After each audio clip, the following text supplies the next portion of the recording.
บางคนบอกว่าคนนี้ทั้งนี้ขยมใจรำไรมาจำนวนเตี้ยนในขนมTikTok สมัยบางคนได้ปลา TikTok บางคนจังดังท่าตา TikTok บอกยังปลานั้นมีสวัสดิภาพหรือออดให้มี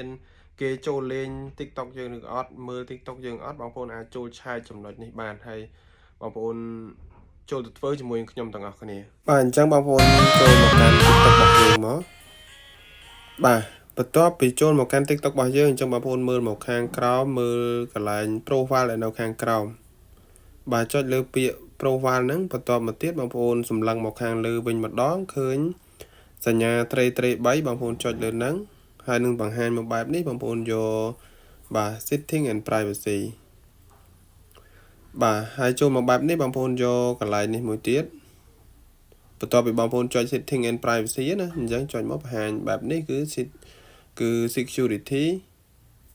បាទ and permission ចុចកន្លែងហ្នឹងមកបន្ទាប់ពីចុចកន្លែងហ្នឹងយើងអាចឆាចបាន2ចំណុចបាទចំណុចខាងលើក៏ឆាចបានលើនេះក៏បានខាងក្រោមនេះក៏បានអញ្ចឹងយើងចុចមើលខាងលើសិនអញ្ចឹងចង់ដឹងថាតើមាន device ណា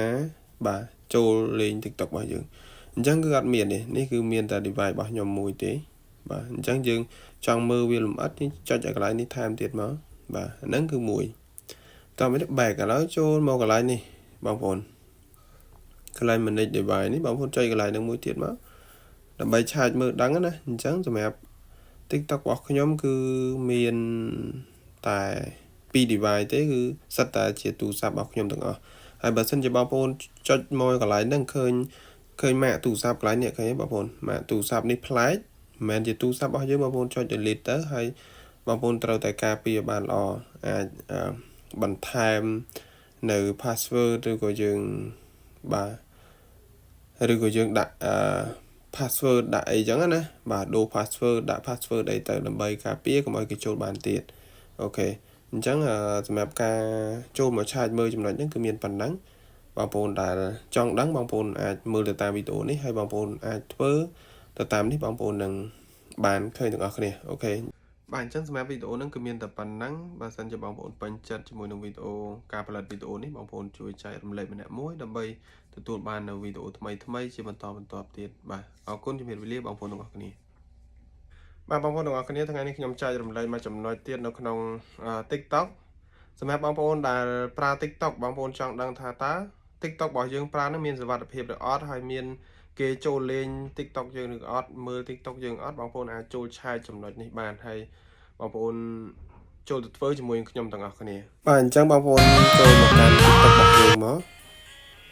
បាទបន្ទាប់ពីចូលមកកាន់ TikTok របស់យើងអញ្ចឹងបងប្អូនមើលមកខាងក្រោមមើលកន្លែង profile ដែលនៅខាងក្រោមបាទចុចលើពាក្យ profile ហ្នឹងបន្ទាប់មកទៀតបងប្អូនសម្លឹងមកខាងលើវិញម្ដងឃើញសញ្ញាត្រី3បងប្អូនចុចលើហ្នឹង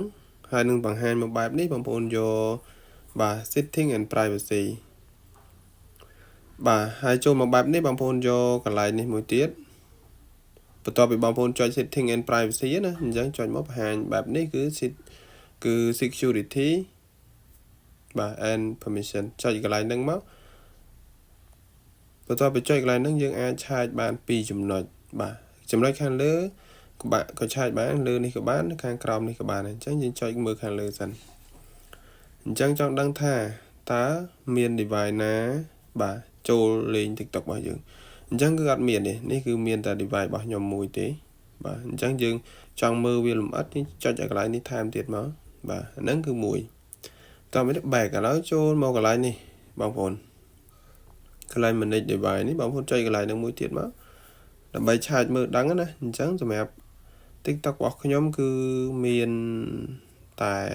2 device ទេគឺសិតតែជាទូរស័ព្ទរបស់ខ្ញុំទាំងអស់ហើយបើសិនជាបងប្អូនចុចមកកន្លែងហ្នឹងឃើញម៉ាកទូរស័ព្ទកន្លែងនេះឃើញទេបងប្អូនម៉ាកទូរស័ព្ទនេះប្លែកមិនមែនជាទូរស័ព្ទរបស់យើងបងប្អូនចុច delete ទៅហើយបងប្អូនត្រូវតែការពារបានល្អអាចបន្ថែមនៅ password ឬក៏យើងបាទឬក៏យើងដាក់